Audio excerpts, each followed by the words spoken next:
Hello. First you ignore the work, then you laugh at it, then you fight it, and then it wins.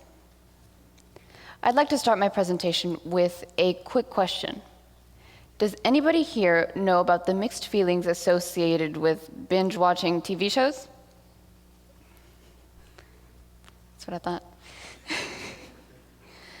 I've only watched 13 episodes today. I can manage to watch 2 or 3 more before I really have to start working. Ladies and gentlemen, I know I'm not alone.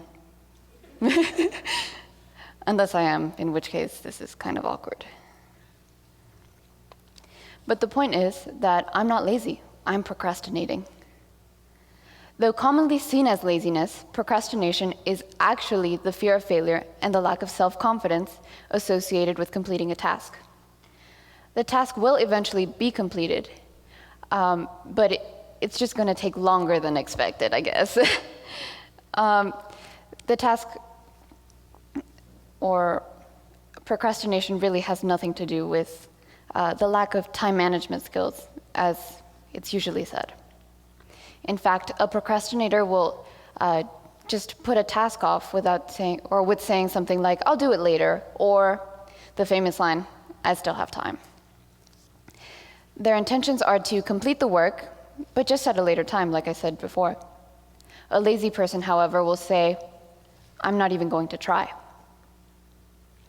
For example, artists who procrastinate use their lack of time as a defense mechanism when circumstances are not ideal. Since saying that an art piece wasn't good enough due to a lack of time management skills, it's much simpler than saying, "Oh, I'm just not good enough." The first shields the artist from the true criticism coming from basically everybody. The other kind of comforts them and says, "Oh, it's okay. You just did it because you didn't have enough time." So here are my paintings for you, the audience, to see for yourselves. And if you're wondering, I completed these works way before they were due.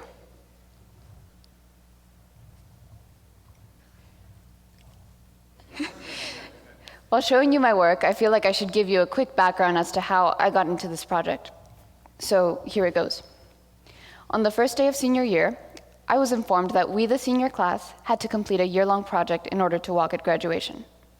I agreed, obviously, but I was less than thrilled. And so I chose to research the link between procrastination and art. And let me tell you, I practiced both. Unfortunately, I came to study this topic on the wrong foot. For I honestly didn't think that I had to choose or to show any depth of knowledge when it came to drawing or researching or anything like that.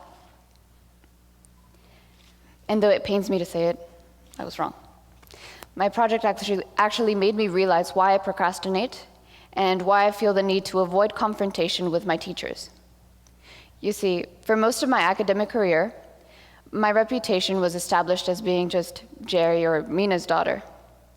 So this was positive, of course, and it made me popular with my teachers. And they definitely believed that I was good to complete all assignments in a timely fashion, and that I definitely believed in or understood the importance of a rigorous curriculum. This led me to feel and act like a mini adult. And it kind of earned me the name Victoria Principal. Only I wasn't an adult, and I'm still not an adult. I was just living an extended version of a lesson plan. It was thorough, rigorous, organized, and definitely structured. Strangely enough, my parents are the only people that have ever called me out on my procrastination. Based upon the evidence, they were right. Based upon the motive, they were wrong. Though I believe that my procrastination was just my being lazy at the beginning of this year-long journey, I learned that a person who fears failure and lacks self-confidence shouldn't allow those 2 key factors to keep them from achieving their goals.